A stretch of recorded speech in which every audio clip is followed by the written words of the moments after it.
I'll count it down. I always count it down.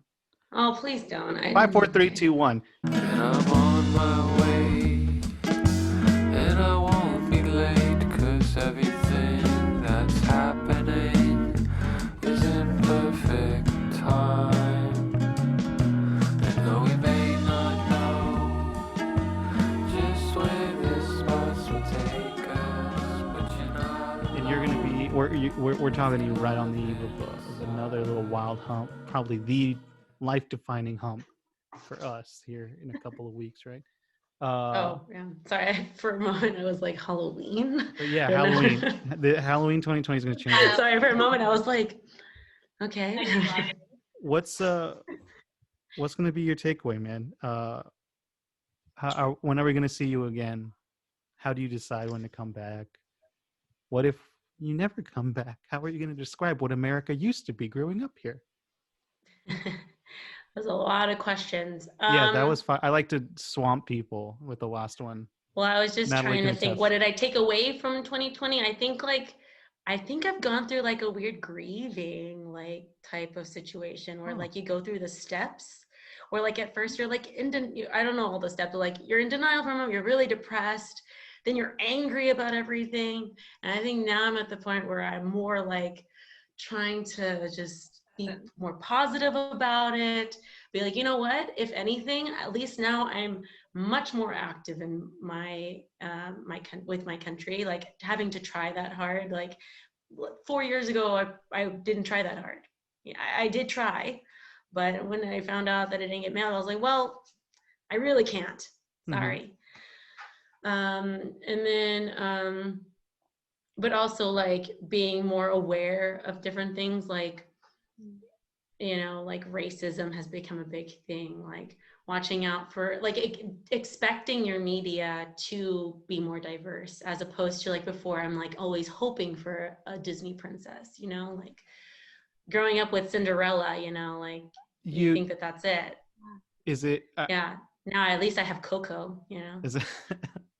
I mean, yeah, Coco. She wasn't a princess. How dare you? Abuela. She's a part of. No, she's Pixar, right? So I guess that doesn't count. Half count. I feel the same way. I went through the same, I think, steps, but what I'm taking away from this year, which I wouldn't have expected at the start, is I don't have to take stuff related to that. Like I don't have to settle, and I can make my own changes. And if something's happening that makes me feel weird or uncomfortable, I don't have to be subservient to it and be like, you know what? Fuck this.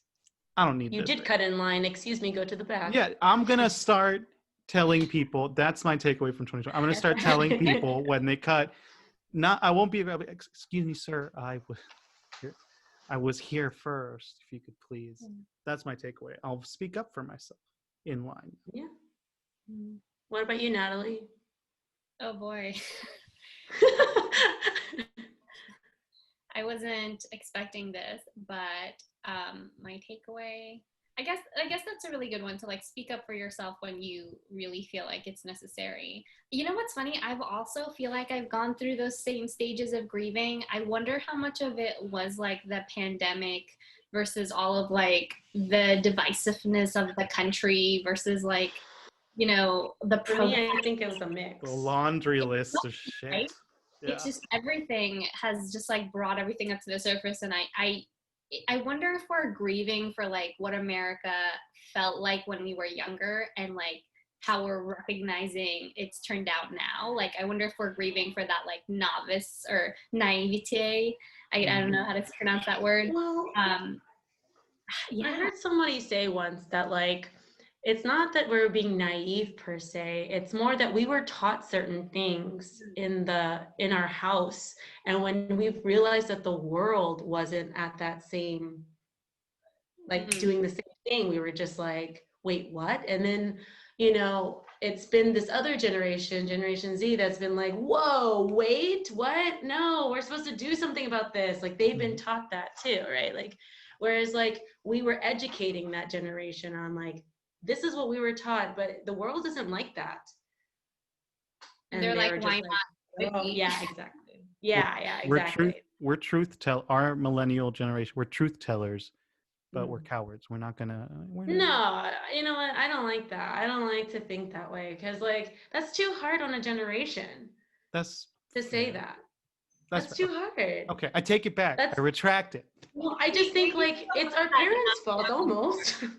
Oh, have you guys seen that scene in parents' Lord of fault. the Rings where they like knock down the door and then the ones behind them go in? Like, Yeah. That's such a good way of thinking about it. yeah. We Oh my knock down the God, door. yes. And you use Lord of the Rings. A I'm girl pretty after sure my that scene was heart. for the bad guys, but like, you know, we are not the bad guys. Those were the Yeah. orcs. Well, I mean, I Orcs, just yeah. like Of I just feel like Verikai it's specifically. too. I feel like we can't be too hard on ourselves in that sense. Like, if we do that, we're just gonna be holding on to something that like is unnecessary, right? Like, The let's young- just keep moving forward. This bus will take